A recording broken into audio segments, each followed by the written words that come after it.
I know the judge pulled up your story in particular about Trump inflating the net worth. So do you feel like Trump's reaction, was it before or after he brought up the story that he became a little more dicey?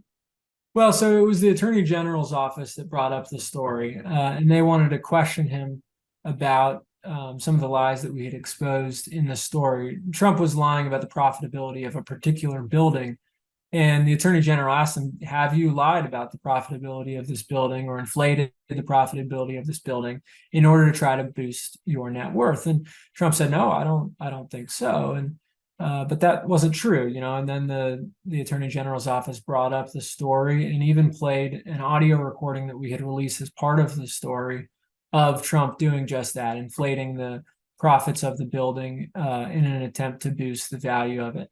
And you know, he basically at that point the rant turned towards Forbes, and he went after Forbes, said he didn't care what we thought, called us all sorts of insults, and I don't talk to those people anymore or whatever. Clearly, Donald Trump still does, and for since 1982 has cared deeply about what Forbes says that he is worth. Not because it's not because of Forbes in itself, but because people want to know how much he's worth, and we're a neutral arbiter of people's net worth, and when they lie about how much their assets are worth, we call them on it. And he views it as a credible source, and that's why he reacts so strongly when he's pinned on some of the lies that we've called him out on in the past. Right. And I know you're there as you're in your capacity as a journalist, but on a personal level, how did it feel to have the former president, attacking you and the company where you work and the publication where you work and sort of saying these things while you're there and in his presence?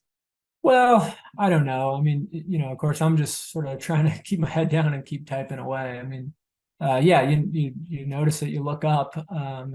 It's interesting when it's happening, but you sort of just try to stay in the moment and focus on what's being said. And in this case, Trump was saying things that didn't seem to line up with the truth, and so it was focusing really on what his words were, and then understanding what our reporting was and what he had told us in the past, and where there were inconsistencies there.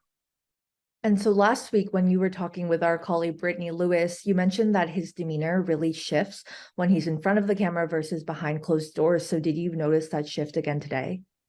I was not in the gaggle where he sometimes talks to reporters, so I didn't see his demeanor, but outside. But having watched him on television enough, I can take an educated guess that it probably was different based on what I was seeing in the courtroom. As I said, in the courtroom, he was relatively subdued for some of the time. Then he got angry. And at times, he seemed like he was talking to the media from the witness stand. So he was using, sort of the expressions and the intonations that he does when he's really trying to emphasize a point. Some of the words that he was saying were things that you would expect to find on his Twitter feed, for instance. And other times he was more subdued. So you sort of saw all parts of Donald Trump on the witness stand today, including the parts that we see all the time in front of the cameras, but also some, more cautious parts that he doesn't always display for the cameras.